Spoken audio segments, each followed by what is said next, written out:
Curso 3ds Max y V-Ray para visualización arquitectónica. Módulo 1. Donde veremos interfaz gráfica y su configuración, ajuste de unidades y del grid, y principales atajos de teclado para una dinámica de trabajo eficiente. La interfaz gráfica de este programa, en su distribución de espacio predefinido, está claramente diferenciada en 4 partes. La parte superior corresponde a la barra de herramientas, que será también donde se añade el menú de herramientas de V-Ray.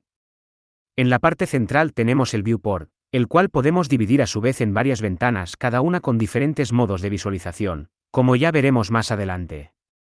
A la derecha de la pantalla encontramos el panel de creación, no solo de cuerpos geométricos, pues veremos que se usa para crear cámaras, configurar pivots, aplicar o editar modificadores y editar cuerpos geométricos. Por último, en la parte inferior tenemos la línea de tiempo donde vemos los keyframes para realizar una animación. Al final del curso haremos una animación sencilla, de movimiento de cámara, para conocer los conceptos básicos que puedan ser necesarios para presentar un proyecto arquitectónico. A esta distribución de interfaz, aconsejo añadir una quinta parte, el panel de capas. Acostumbrarse a trabajar por capas diferenciadas y ordenadas con los elementos bien nombrados facilita mucho el trabajo, sobre todo cuando alcanzamos nivel de proyectos relativamente pesados, donde ciertos elementos pueden entorpecer la visualización o selección de otros. Yo acostumbro a ponerlo fijado en la parte izquierda de la pantalla.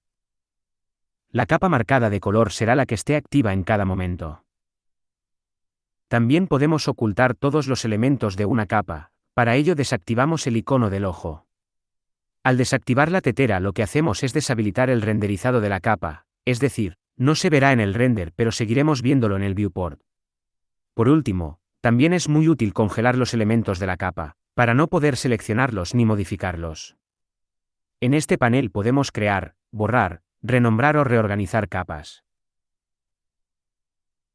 Es posible crear una capa y arrastrarla dentro de otra, convirtiéndose así en una subcapa.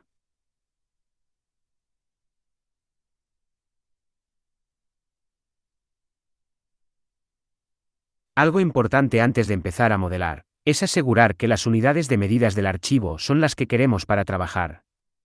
Para ello vamos a la barra de herramientas, a Customize, aquí entramos en Unit Setup. Si por ejemplo queremos trabajar en milímetros, debemos asegurarnos de que está así en ambas opciones, es decir, en el Display y en el Unit Setup.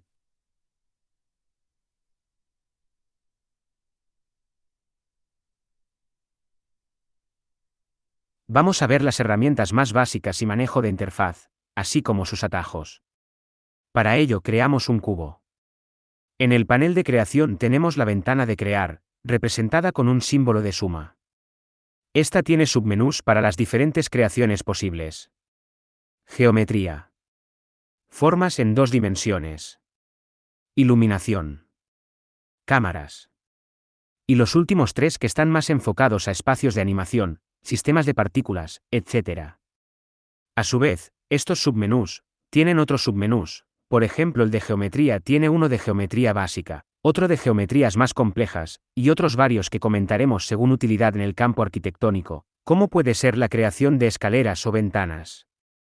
Aquí va el primer atajo de teclado, muy útil para agilizar la creación de elementos y de modificadores, pues todo lo que se puede crear en este panel, se puede acceder pulsando la X, introduciendo el nombre de lo que necesitas. Por ejemplo, un cubo, llamado Box en 3ds Max. Vamos a usar el visor de perspectiva. Pulsamos clic izquierdo del ratón y mantenemos para crear la base del cubo. Al soltarlo, queda por definir la altura, que se dará por fijada al hacer clic de nuevo. De manera predefinida sigues teniendo la herramienta de crear cubo activada, por tanto si vuelves a darle a la pantalla comenzarás a crear otro. Para dejar de tener la herramienta activa pulsamos la tecla escape. Si queremos medidas exactas, vamos al panel de creación, pero no en el menú de crear, sino en el de modificar, que es el que está a su derecha y el más usado. En este se pueden ver los parámetros del objeto que esté seleccionado en el momento. Por tanto, seleccionamos el cubo y vemos en primer lugar su nombre, el cual podemos cambiar para mantener un orden. También podemos ver el color que tiene y cambiarlo. Lo siguiente que vemos es el despliegue de modificadores, todos lo que se pueden aplicar al cubo. Veremos con detalle más adelante los más útiles para el campo de arquitectura. El recuadro que le sigue se llama catálogo, y es donde se muestra la lista de todos los modificadores que se le vayan añadiendo al objeto. Por ahora nos centraremos en los parámetros de escala. Aquí podemos establecer las medidas del cubo, en mi caso, tabla mesa. La voy a poner de 2 por 1 metro y grosor 2 centímetros. Vemos que pierdo de vista el cubo en el visor. Vamos con los controles básicos del visor. Quitar o hacer zoom será girando el scroll del ratón. Manteniendo pulsado el scroll puedo panear, es decir, desplazarme sin rotar. Mientras que para rotar, tenemos que mantener el scroll y la tecla Alt izquierda. Siempre rotaremos alrededor del objeto que esté seleccionado. Atajos y controles importantes de navegación son: con la tecla G ocultamos o mostramos el grid, es decir, la cuadrícula. Normalmente la dejamos desactivada cuando estamos en vista 3D. Existen dos tipos de perspectivas. Con la tecla P activamos la perspectiva normal, con la tecla U activamos la perspectiva ortográfica. Vemos que los otros tres visores tienen vistas ortográficas, en modo wireframe. Este modo se activa o desactiva con la tecla F3, es muy útil para ver a través de los objetos y así seleccionar objetos de difícil acceso. La vista front se activa con la tecla F. La vista top se activa con la tecla T. La vista left se activa con la tecla L.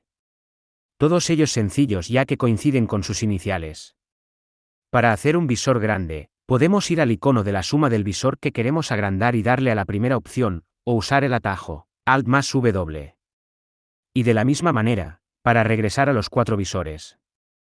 Si nos centramos en la vista perspectiva y ponemos modo ortográfico con la tecla U. Al pulsar la tecla T para poner vista top, perdemos de vista el cubo.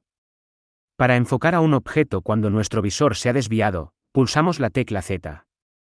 Esto enfocará al objeto que esté seleccionado en el momento. Es muy útil para encontrar objetos también, pues lo buscas en la lista de capas, lo seleccionas y le das a la Z y el visor te lo muestra. Si tenemos la vista ortográfica, las vistas top, left y front se verán bien. Sin embargo, si ponemos la vista de perspectiva, vemos que no, ya que con perspectiva real no se consiguen estos planos 2D exactos. Otro atajo de visualización importante es la tecla F4, con la que podemos activar o desactivar la vista de las aristas de los polígonos o caras. Que no es lo mismo que las aristas de un objeto. Un polígono o cara es todo elemento dentro de un objeto que tenga entre 3 o 4 aristas. Se pueden crear de más aristas pero pueden provocar problemas de visualización al renderizar, por lo que es un estándar en modelado que los polígonos tengan entre 3 o 4 aristas. El cubo que hemos creado tiene el mínimo de polígonos necesarios para crear un cubo, es decir, sus 6 caras, porque es la manera por defecto. Sin embargo, si lo seleccionamos y vamos a sus parámetros, vemos que podemos cambiarlo, y añadir tantos polígonos como queramos. Recuerda que no lo verás si no tienes activa la tecla F4. A pesar de tener libertad de crear todos los polígonos que se quiera, esto suma peso al archivo y solo deberá usarse cuando el modelo lo requiera. Lo veremos más adelante. Poniendo otro ejemplo, si creamos una esfera, vemos que tiene muchos más polígonos, de hecho los necesita, y cuantos más tenga, más definida será su forma. De igual manera, se ocultan si pulsamos F4.